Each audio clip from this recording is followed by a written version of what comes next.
وهجاك داوديال ولي واحد لا سعوتان برنامج كنا جوب جوج دنيا مانتا وإذن كجا إيمان يا حرمة التلفزيون كل مقالة مقدشة بس مركان مدوق شل لوجا هرتجا فلك برعد بدن ماذا يا لشيء جاين وكفر ماي مقالة هوبيو قبل كمدوق شركان يا وحى كقيب جلية مسؤولين كسعوتا وزارة كلوميسجا مامولك جلمدوق كانوا سعون دونا لبضا مالين أساس عتايا وحلوجها حل دونا كورتجا عرمها برعبدا النمذا وحنا سوق بن قابي وزارة كلوميسجا خيرات كبدا جلمدوق أو كعشان يسهي الدفاع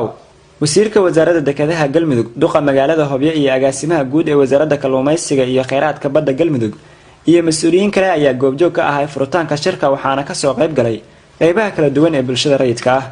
agaasimaha guud ee wasaaradda kalluumaysiga iyo kheyraadka badda galmudug cabdirashiid maxamed cabdi ayaa faahfaahin ka bixiyay muhiimadda uu leeyahay shirka ay wasaaraddu ka furtay magaalada Hobyo ee gobolka Mudug runtii maanta waxaan rabnaa inaan maagtay muxuu ahaay aan meeshan ku daafurno barnaamijkan maagtay muxuu ahaay oo shirkan wada tashiga ah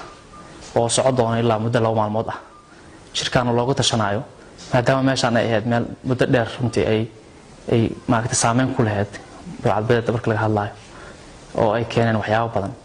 marka si maagtay muxuu ahaay looga tashtamcina problemadaas oo kale markay imaadaan xalna looga gaaro isla markaana maagtay muxuu ahaay dadka loo jiheeyo macnaha jiheynta waxay tahay in dadka wacyigelin loo sameeyo shaqana loo abuuro marka loogu bedelo macnaha shaqooyinkaas shaqooyin kale maagtay muxuu ahaay ka fiican macnaha ka wanaagsan runtii bad aad u dheer aan leenahay oo kalluunka ka buuxo oo maagtay kheyraad walba macnaha ku jiro badaas oo maagtay muxuu ahaay maanka qofkii uu baxo oo soo helayo ugu yaraan $10 maantii kalluunku soo qaado laga gadanayo ya macnaha marka waxaan rabnaa si dakhligiina macnaha ay ku siyaadaan dadku waa inay marka xirfadooda dadka qaar loo saadiyaa dadka qaarna maagtay muxuu ahaay la baraa xirfado cusub dad cusub la baraa maxamed abshir oo ah wakiilka hay'adda FAO u qaabilsan dhanka kalluumaysiga ee deegaanada galmudug ayaa shacabka reer Hobyo ku booriyay ka tashiga arrimaha dhexyaala isku tashi bay wax ku gaartaa ina wada tashatiin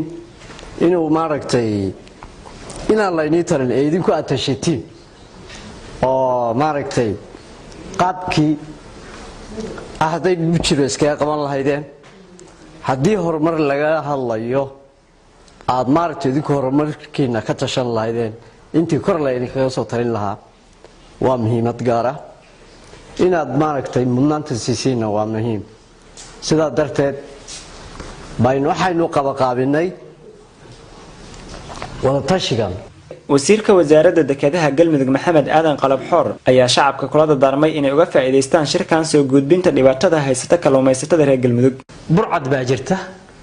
midda ugu weyn ay tahay dadku aysan ka hadlin burcadda ugu weyn runtii burcad kalluumeed baan u aqaanaa badday ku jiraan oo xaalufinayaan maanta hadii burcad laga wacyigelinayo deegaankan wuxuu ahaa runtii caqabada ugu weyn oo maanta deegaankan haysata burcad kalluumeedka waxa weeye badeena xaalufinayo ku jira